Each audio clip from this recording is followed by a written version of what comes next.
Hi there, and thanks for tuning into the replay of our Porto and the Azores webinar for the trip that's happening next March of 2022, March 30th to April 9th. We had, unfortunately, some technical problems in recording the webinar, and so I'm actually going to be providing you the webinar that we did last year for the program. The itinerary is exactly the same, and then towards the end, when I give the details about the pricing and the inclusions and so on, I have copied over the current information for our trip for next year. So here it is, the replay from our webinar from last year, and I have our special guests, Ricardo and Evaristo, on the webinar, who are our local guides, and I think you'll find it very informative.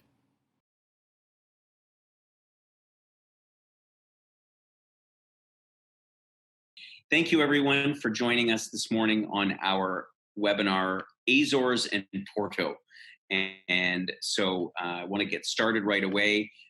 Very quickly again, if you would like to ask a question or make a comment during our webinar, the button marked chat is at the bottom of your screen. Just click on that, type in the message, and we'll be monitoring that throughout, and I'll be answering all the questions at the end of our webinar. So let me give you the preamble for those of you who've joined us on our webinars before. You will just bear with me for a moment.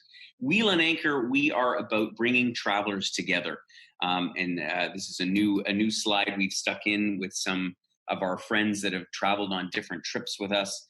The one thing you can see is that we always have a lot of fun, and we're all about bringing people who have a passion for the type of travel that is not just mass tourism, but rather it's all about people who are already well traveled and who want to meet other travelers to have very unique experiences around the world. So that's what our mission is at Wheel and Anchor. And my personal goal for each of our members is, well, you're already well traveled, but the degree to which you can get out in the world, experience new places and new traditions and cultures and food and beverages, is just makes you a more worldly, I just think it makes you a better person. And in the process of doing so, we become connected not only to our fellow travelers, but to people that we meet along the way. And so I've had a brilliant life of travel so far, with lots more in store. And I look forward to sharing that with you, and hoping that you'll also all become well-traveled as well. So who's joining us on the call today? So I am Gordon. I'm the founder of Wheel and Anchor that many of you will know already. I'm joined by my co-founder, Joel, who is in the background and looks after our technical support. And Paula is here as well. She's also in the background, monitoring the chat channel. And we have one of our two special guests today. Unfortunately, it looked like we had some technical problems. So joining me on the screen as well, you'll see Ricardo Oliveira. He is our partner in Porto, Portugal, and he's going to be sharing with us some of his thoughts about his beautiful city and the environs. And we seem to have had some technical difficulties. Evaristo from the Azores was supposed to be joining us as well, but he's not here. So I'll be telling you all about the Azores from my own travels there.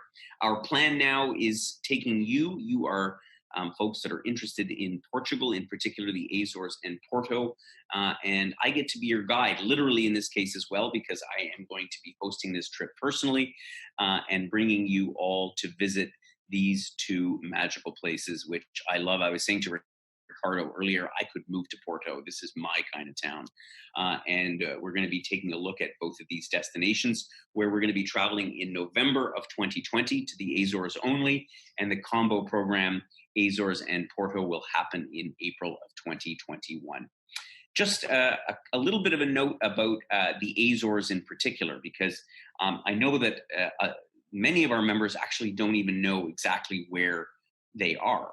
And, it's a group of islands in the middle of the Atlantic Ocean. In fact, they're almost halfway between the eastern seaboard of Newfoundland, so our easternmost point in Canada, and the European continent. They're a little bit more than halfway, which makes them quite accessible, because the flight time from Toronto is about 6 hours, just under 6 hours nonstop. You can fly in. So it's not much more, it's less, frankly, than it would take to fly from Halifax to Vancouver, for example.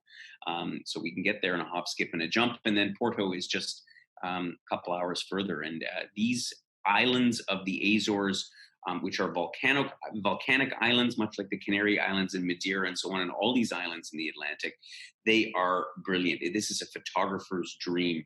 And some of you may have seen some of the photos that I've taken there. They appear in some of our marketing material. It is absolutely brilliant. The other nice thing about it, because people ask me all the time, November.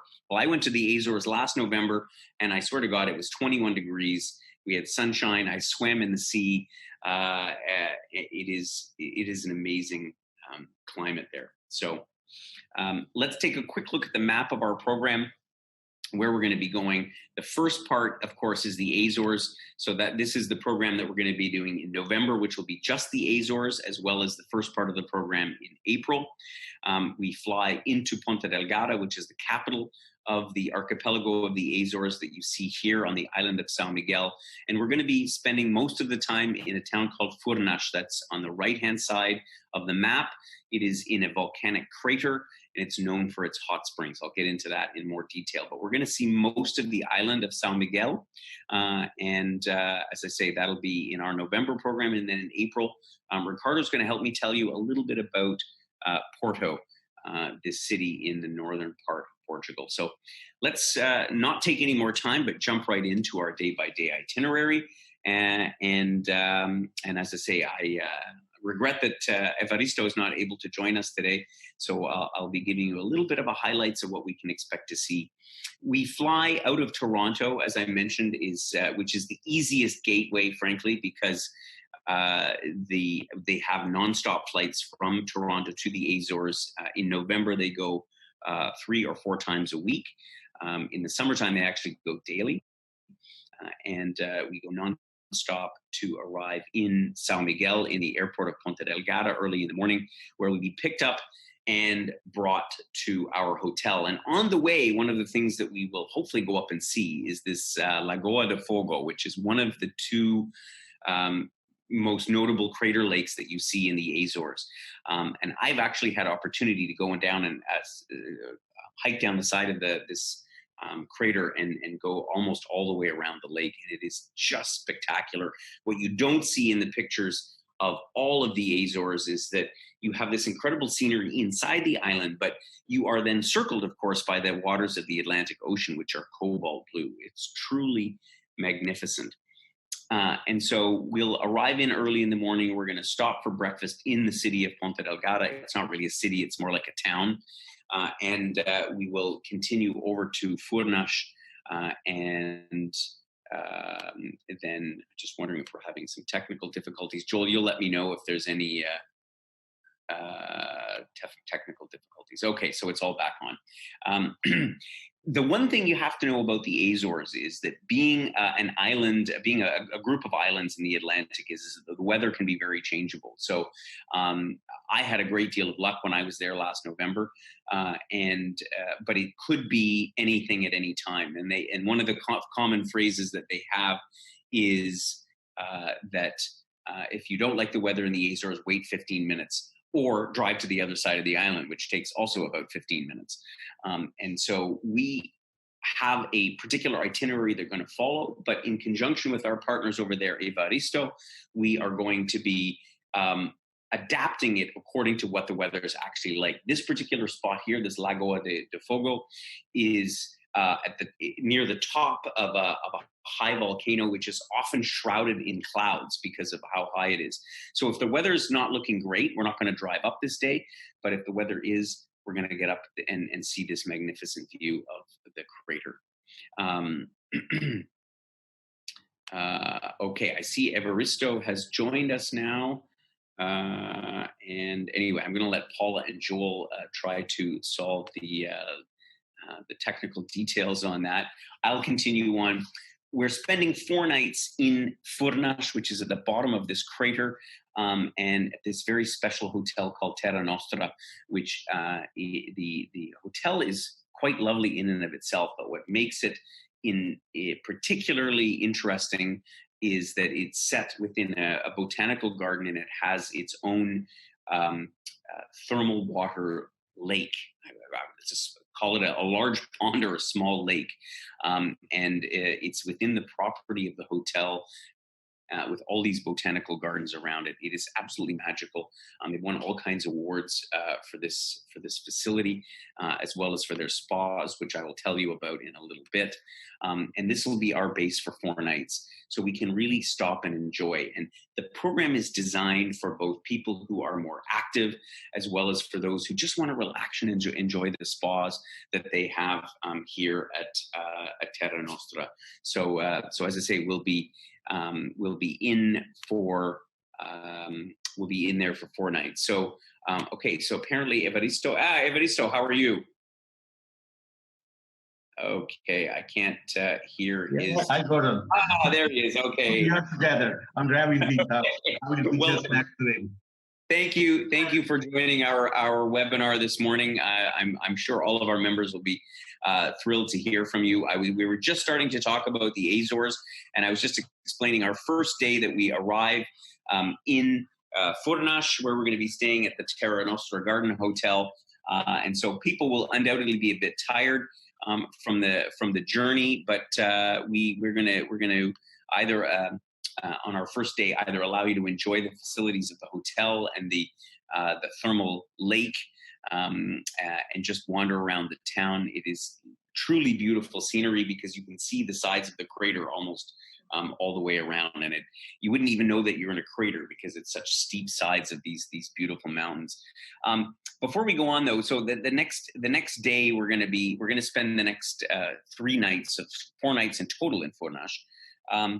And I'd love to hear from you, Evaristo, and your team in São Miguel. What are some of the highlights that our members can expect to see in the things that we're going to visit over our stay in São Miguel? Okay, so Ivaristo told me to speak with you guys, because allegedly I'm going to be the tourist guide who will be with you.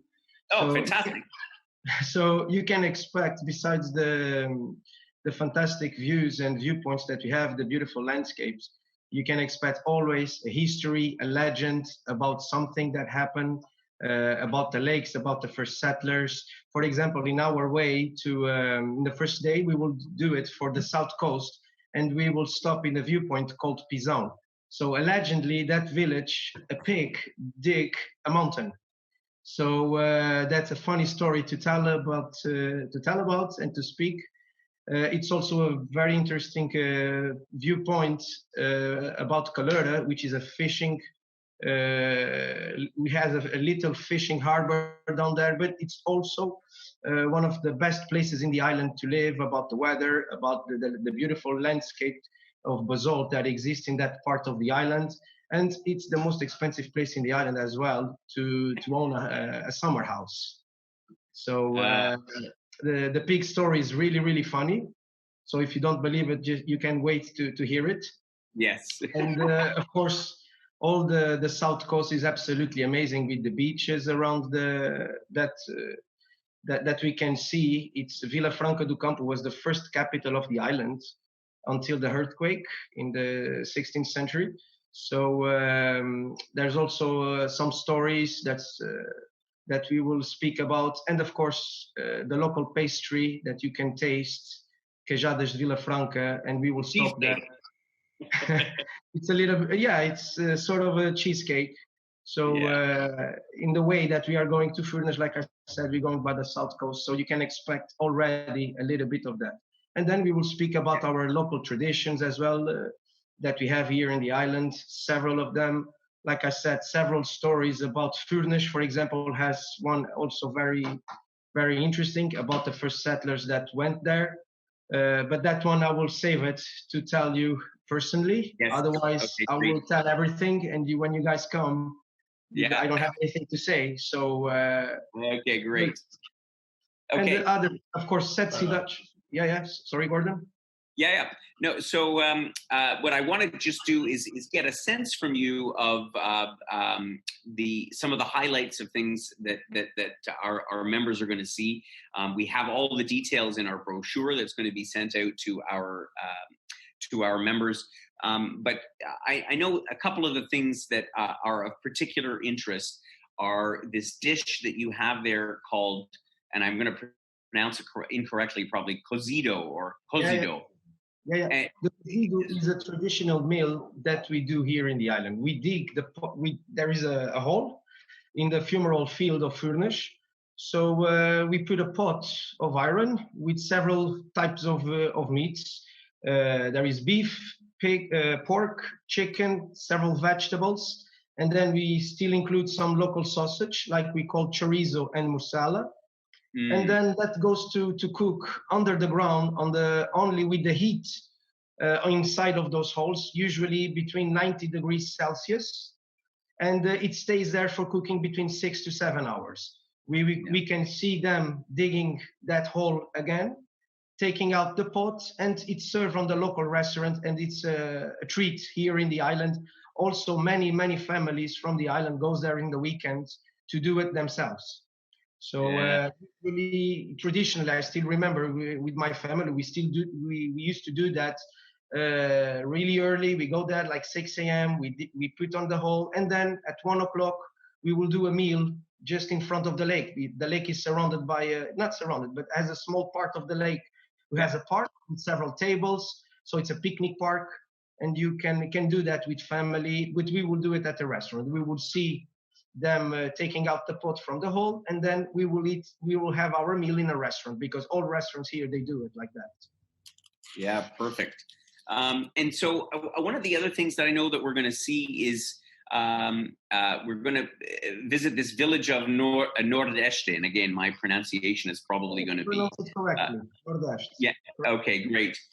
And my recollection of it is all about these spectacular views, because you have the Atlantic Ocean sort of spread out all in front of you. But I understand there's also a very interesting little museum or something in Nordeste that talks about sort of the labor house. Yes, that's what it is.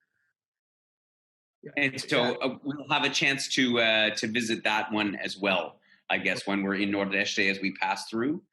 Yeah, we pass by it's in the village, so we pass by. You also can expect to see the waterfall from Veldneuve. Also the park with the old mills, water mills as well, called Ribeira dos Caldeirões.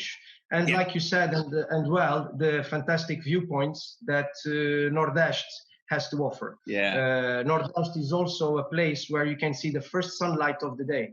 So between 6 a.m. usually in the summertime, you can see the sun coming, sunshine in that part of the island. So we will visit those point of views as well, and like you said, and well, the fantastic viewpoints and the landscape to the Atlantic Ocean, and the green of the island to the mountains as well. Yeah, fantastic. We'll see the tea plantation. And I remember I was there. I didn't go into Goriana, but they are, and this is all part of the North Coast. Which has a very different landscape than you'll find in Nordeste on the east. But it is very weird for me. I mean, I only remember seeing tea plantations in like India and Sri Lanka and so on. But they're still making tea here. Sorry. They're still making tea here.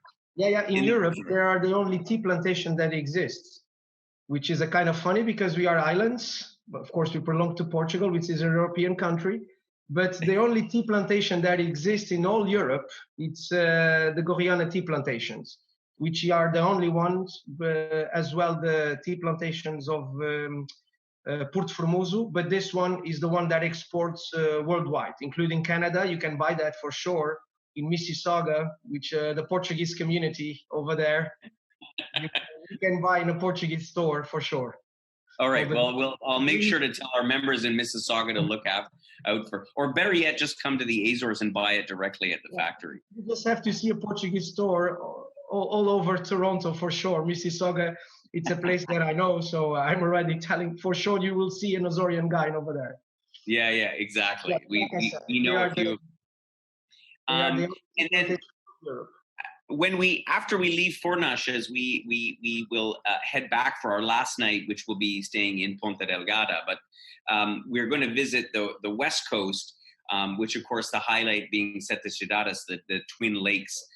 That I was always told it has something to do with the story of a shepherd and a princess or something. Is why these lakes that are directly adjacent but have different colors to them. Yeah, you are correct. And my work is going to be really easy with you. So yeah, you are correct. There are several legends. The one that we speak more, or we spoke more, is the legend of the little princess with the green eyes who fell in love by the shepherd with the blue eyes. So, but usually I tell two: one with a happy ending and one with a sad ending. So you know, love has to do with tragic. So, of course, not a happy ending. Sometimes it happens. But yes, you can expect, of course, me to tell you that legend, and we will visit that village also. And the Twin Lakes, the blue and the green lakes, they are considered the first natural beauty of Portugal. So Is that so? Okay. yeah, yes, it was something that the Portuguese government did a couple of years ago, 2011. Ivaristi is saying me that. So to promote the seven natural wonders of the country, and here in the Azores we won two. So and Setsidaj was the first one to be elected for the all Portugal. So it was a national votation. So and yeah, the landscape of the Vista do Rei, which is the name of the viewpoint, because of the visit of the last Portuguese king, who allegedly, because of the natural beauty that he saw, he told to the people that was with them in the 1901, which is the date of the visit that he did to the islands, that view was only worth to be seen by the eyes through the eyes of a king. So he was a little bit modest. So Don Carlos was the king, by the way. We visit that with Dona Amelia, the queen. And there's also an abandoned hotel over there with a funny story, Italian mafia. So lots of interesting stories that go beyond the. You also can expect a little passage in Setsidaj from the Devil's Throat, which is another viewpoint over there with a different viewpoint, but also you can see lakes of Setsidaj, not only the blue, but you also can see the crater of Santiago, for example. Yeah. Well, brilliant things to see. And I know that we'll enjoy our last night in Ponta Delgada at Marina Atlantico and have a delicious meal. And before we fly off that day to either our trip in November, we'll go back to Canada, or to Porto in April. We get to do some whale watching, and I just briefly. I had opportunity to do it the first time I visited the Azores and saw some incredible marine wildlife. What are the chances? And I know that they perch these guys up in the hills above Ponta Delgada to actually spot for the whales, so that you have a high chance of seeing, if not whales, some of the other marine life that exists in the oceans around the Azores. Is that right? Yes, absolutely right. The Azores is one of the best places around the world to see cetaceans.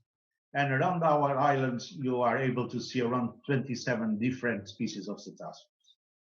Mostly sperm whales, you could see them all year long. Common dolphins, Atlantic spotted dolphins, bottlenose dolphins, lots of baleen whales. When they are passing by migratory routes, you have the chance to see them over here. Yeah. The people in the corners of the island, we call it locally the vigias, the locals.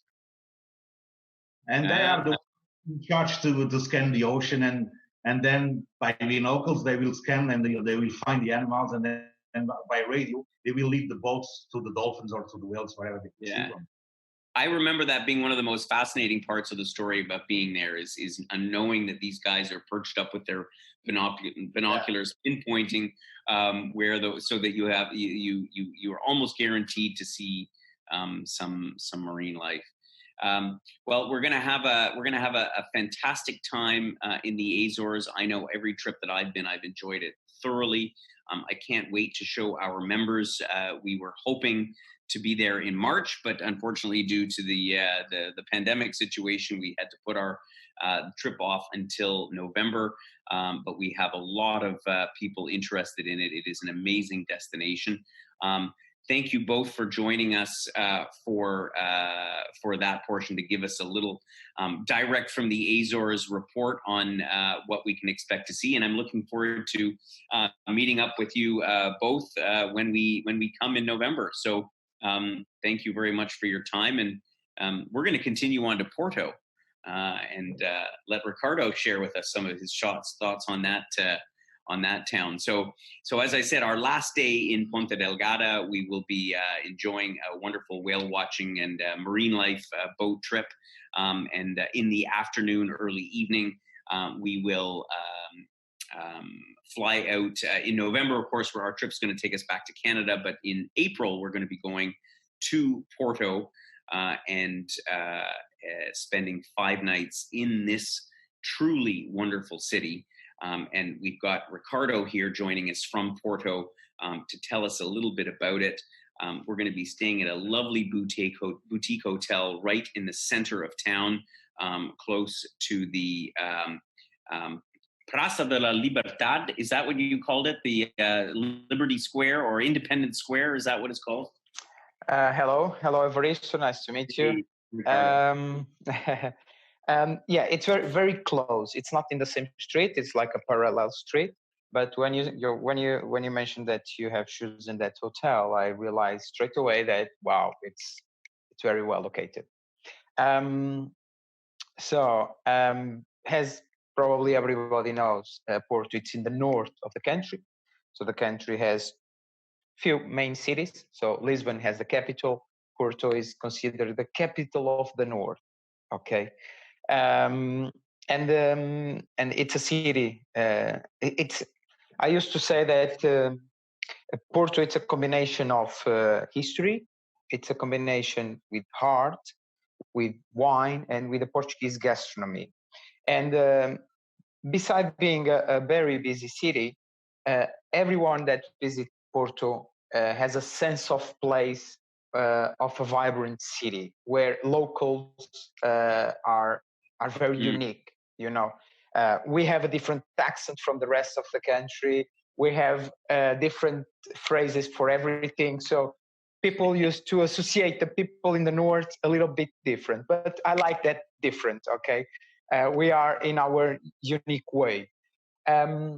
Regarding this trip to Porto, me, my friend Bruno and Jose, so we are representing our company, and we have splitted the experience for Wheel and Anchor group by 3 days. Okay, yep. And 3 days with different goals.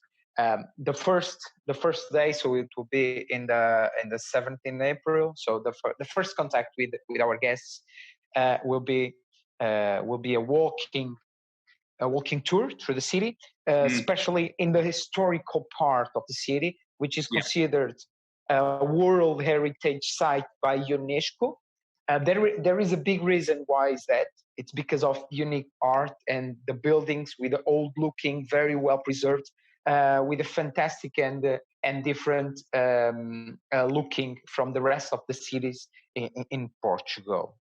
There is a reason about that, because Porto it was always a merchant city, so with a lot of business people working with the sea and with the river. Okay, Porto it's located like in a corner where we have the river coming from Spain all the way crossing the country and ending in Porto. And Porto has also the other side, so the sea side. So we have riverbanks and we have the sea side. So why not to create different experiences to enjoy the whole city in a shorter time? Porto, it's not a big city. Okay, it's not even half than Lisbon, but I believe 5 days people will enjoy a lot. Then we'll have it will have a proper sense of place. I believe it's the right sentence, Exactly. because in the first day we'll offer a walking tour, but not a boring walking tour only talking about the buildings. But for We're gonna eat. example, we are going to walk like half an hour explaining the beginning of Portugal, because Yeah, Porto it was part of the foundation of Portugal, not the birthplace, but it's part of it. And we'll go through the history, but also with the buildings, with the churches. Porto has a lot of churches, um, historical buildings like a beautiful train station. It's considered one of the most beautiful train stations in the world. You can research Sambento train station, with amazing tiles inside. Yes, amazing. Portugal has a lot of tiles, and Porto it's not different. Majority of the buildings have wonderful pictures built in tiles. Okay, it's art. It's another piece of art, but from centuries, not something new. Okay, it was an idea from our people from previous generations. But on that first During the tour. Sorry, let me just ask you, just to clarify, because you're taking us to a tile painting workshop on that first day, where That's in the afternoon. That's right. that's the So afternoon.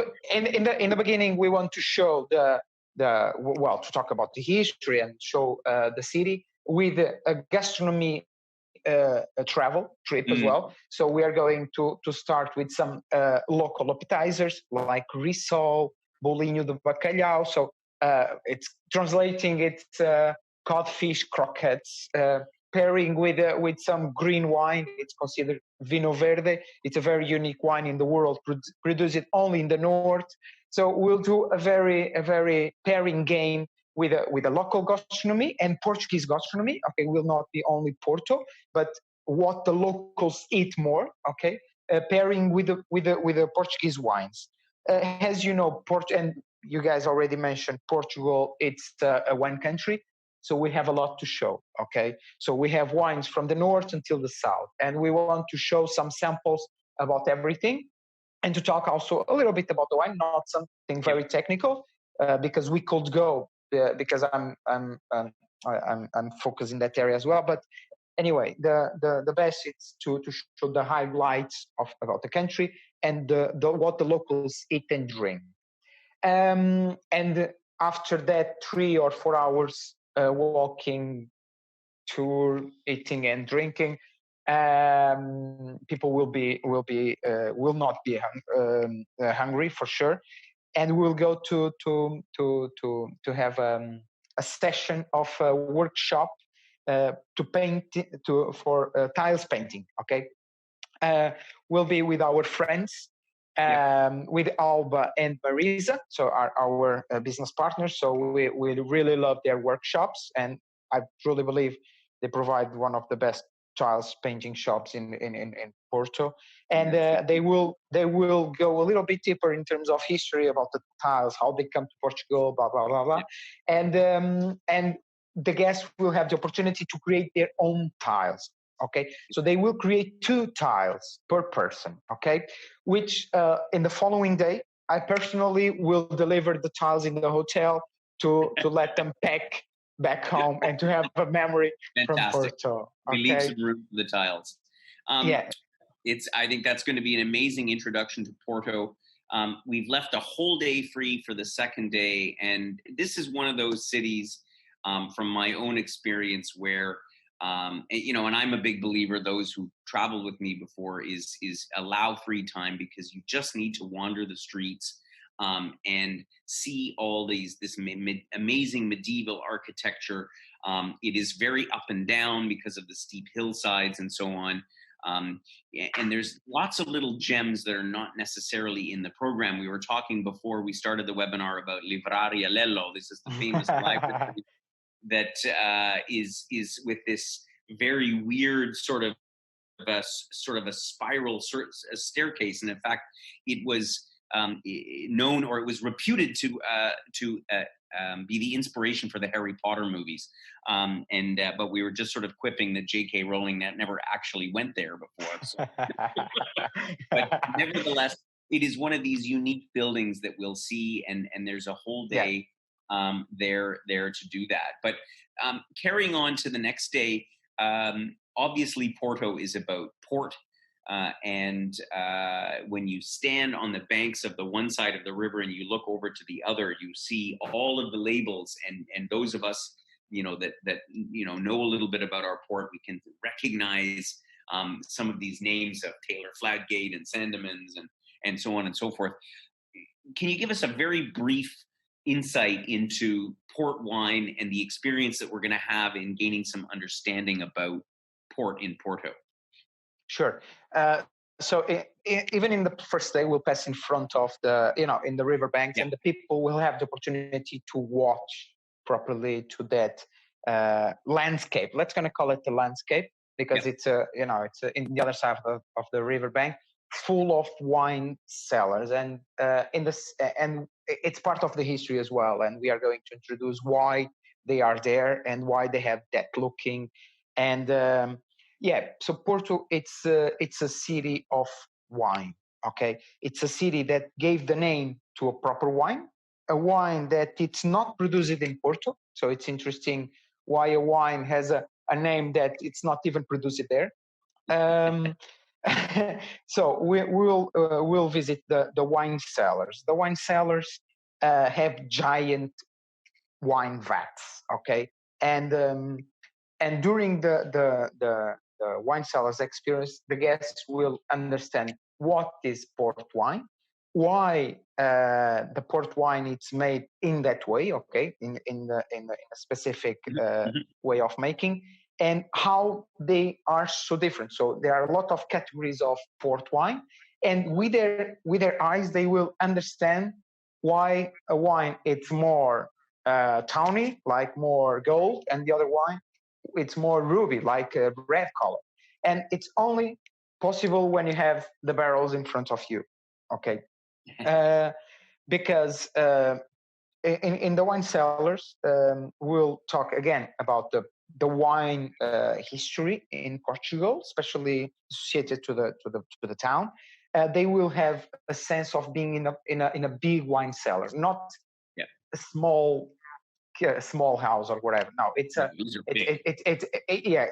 proper wine cellar, very old. So majority of them, they have more than 200 or 300 years old. Okay, so it's very easy to find wine cellars from 17th, 18th century easily.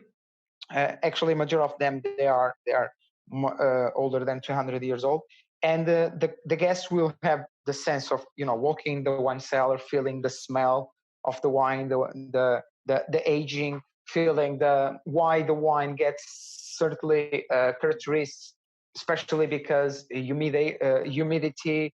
There are a lot of reasons that to interfere in the wine, and they will have that sense how the wine it's developed there. We are going to visit two wine cellars with different histories.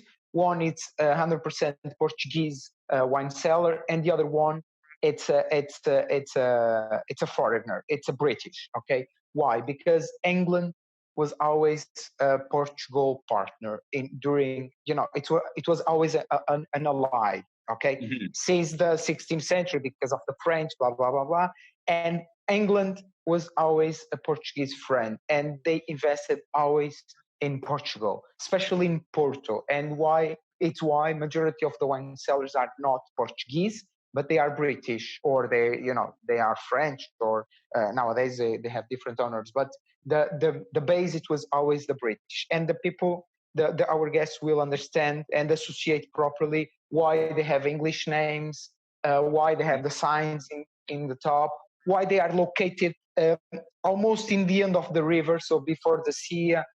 It's a magical place, as Gordon already said.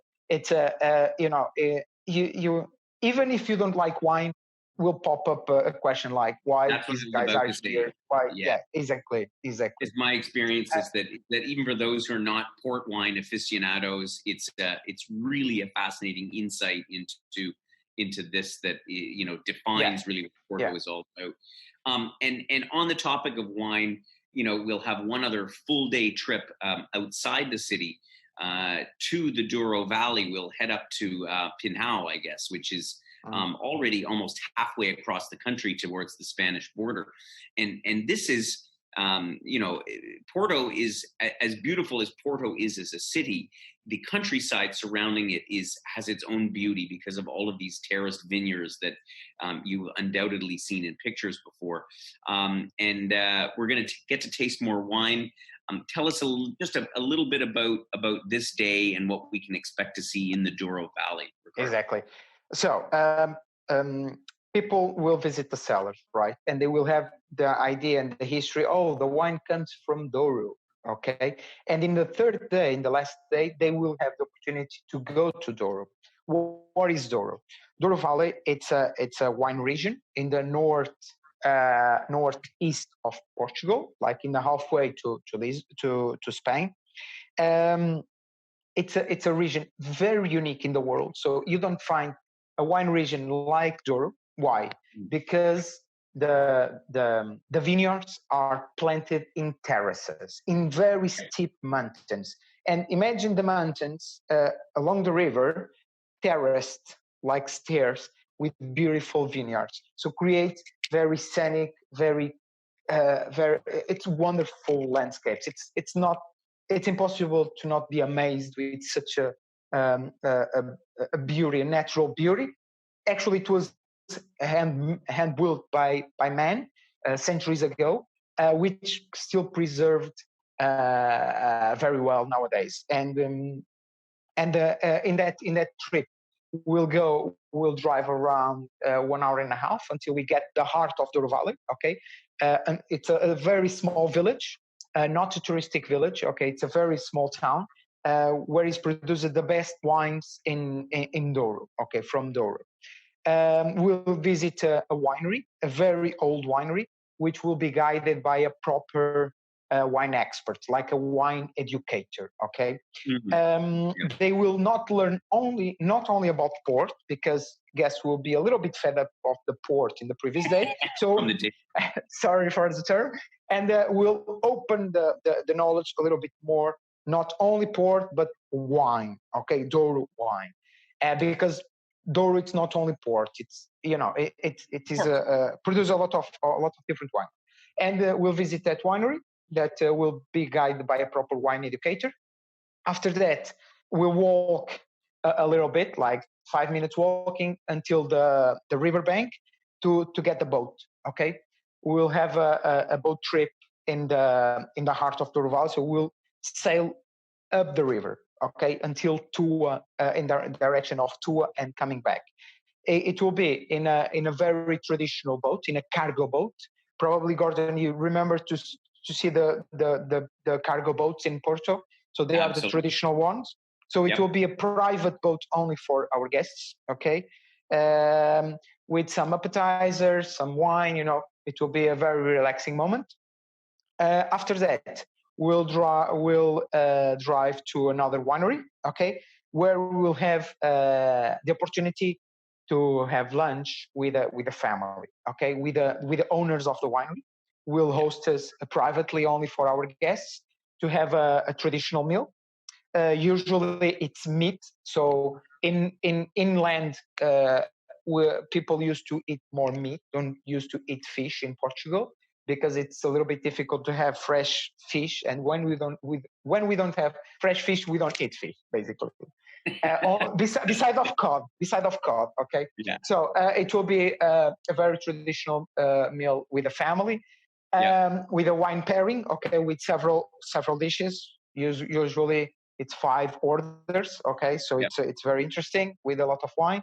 And after that, me and my colleagues will ask the guests to grab a glass of wine, and we will do a walk through the vineyards to see to embrace more the landscapes and to feel the vineyards more closer, and to understand a little bit more about the viticulture, so the grapes growing in the land. Visiting their facilities, and then we'll come back to Porto. Our expected arrival time around 6:30. It's a long day. It's a long day. It's a long day, but it'll be a brilliant day. It'll be one of the most memorable days because of this incredible I'm sure. landscape that people recognize from postcards and from That's right. having visited.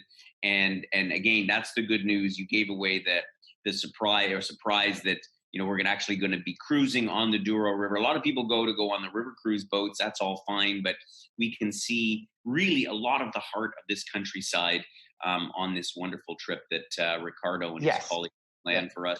And I'm sure everybody will probably have a good sleep in the coach on the way back. And usually everybody takes a sleep. Yeah. Yeah, exactly.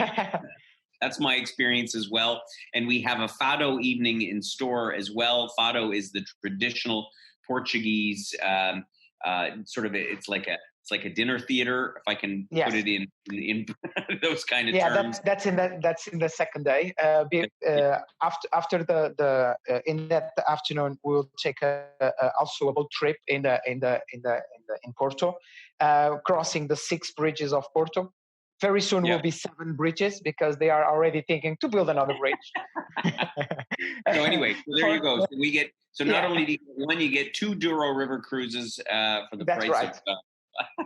That's right. And after that boat trip, we'll take the guests and we'll watch the sunset in the sea side of Porto. Okay, where the sun goes into the sea, and we'll have a very relaxing moment, enjoying a glass of champagne, a Portuguese champagne. We call it espumante. And it will be also a very interesting moment because we'll show the sea side of Porto. Okay, we have a lot of interesting beaches to show them. And we will go to a fado restaurant. Okay, we'll give an introduction about fado, how did it grow in Portugal, why it's so special, what it talks about, and we'll have the proper fado dinner show. It's how we call it. So with introduction music, and they will have dinner with the live show. Okay, and they will have the opportunity to feel the real Portuguese music. Okay, fado, it's the most Portuguese music. We have several categories, but fado, it's very unique. Okay, it is. It's in our DNA, basically. If anybody's interested to know about fado music before you get there, you can just Google it, and I'm sure you can find some tracks of fado music on YouTube. It's very sentimental, very, very heavy, very sentimental, makes you cry. It makes you cry, and it makes you have an extra glass of wine or extra glass of port, is my experience of it. We used to end with a happy beat. So because there is also a happy fado. So, but let's gonna keep the secrets, okay? We keep the secret. Ricardo, thank you so much for your time. So we'll have 5 wonderful nights in Porto. Let me summarize some of the details for you. We'll, of course, send you out a copy of our brochure about the Azores and Porto. Okay, so that was our webinar from last year, which explained the itinerary starting in Azores and Porto. Let me now give you some of the details about the program, which is happening March 30th to April 9th of 2022. As far as the pricing goes, it's shown here. And of course, you can get all of these details in our brochure. But I think you'll find the pricing quite attractive, $22.90 double and $23.80 for each of the Azores and Porto, with a relatively modest single supplement. The inclusions, of course, as per our normal programs, all of your accommodation at very nice hand-picked hotels, lunches or dinners each day, transportation, the guides, it's all part of it, both in the Azores and Porto. And of course, your host, I'm hoping to possibly host this trip myself. Depends on the overlap with some of our other tours, but otherwise it'll be one of our other wonderful Wheel and Anchor hosts who host the program. As far as exclusions are concerned, as usual, of course, the airfare is separate from all this. We'd be happy to assist with that, and trip cancellation insurance, which is of course, critical in this day and age. As far as airfare goes, Of course, the airline industry is still in a bit of state of flux. So the information that we have and the indication that I have from Azores Airlines is that they are intending to return to their normal schedule between Toronto and Ponta Delgada as of later this year. Probably by the summer, they'll be flying their regular schedule again. And historically, the airfares for the Azores only, so Toronto, Ponta Delgada, and back between $650 $700. And if you do the whole trip, both the Azores and Porto, the increase again based on last year's prices was around it was about $150 $200 more, so in and around the $750 to $850 mark. So of course we will quote you on those once that information becomes available, but you can of course contact us for any details, any other questions that you might have about the program. And a couple of questions that came up during the webinar that I just want to address from you now. I took a note of these, thankfully. First of all, we had a question about the weather in this time of the year, the end of March, beginning of April. The Azores has a very mild climate. Typically, the weather never gets below sort of 10 degrees. And at this time of the year, it's already well into spring. So you can expect temperatures anywhere from the high teens to the low 20s, not just in the Azores, but in Porto as well. Likely a little bit warmer in Porto. So you're more likely to be in the low 20s. In April. It could even be warmer than that, but it's unlikely to be much cooler. And rain is unpredictable at any time of the year in the Azores. But as we like to say, or as the Azorians like to say, if the weather is bad, just wait 15 minutes, and it often changes very quickly. We had a question from Marie about how long the flight is. And the flight from Toronto is about 5 3/4 hours to get to Ponta Delgada. So it's, as I mentioned earlier in the webinar, it's just like flying across Canada. And it's a further 2 hours from there to Porto. So really quite reasonable flight times.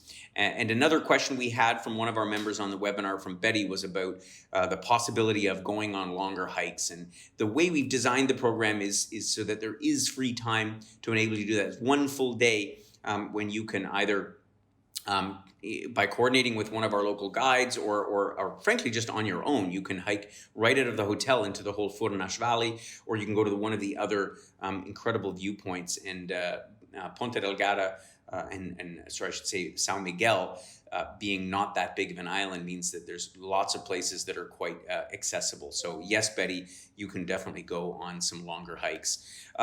Looking forward to our next webinar, which is April the 8th.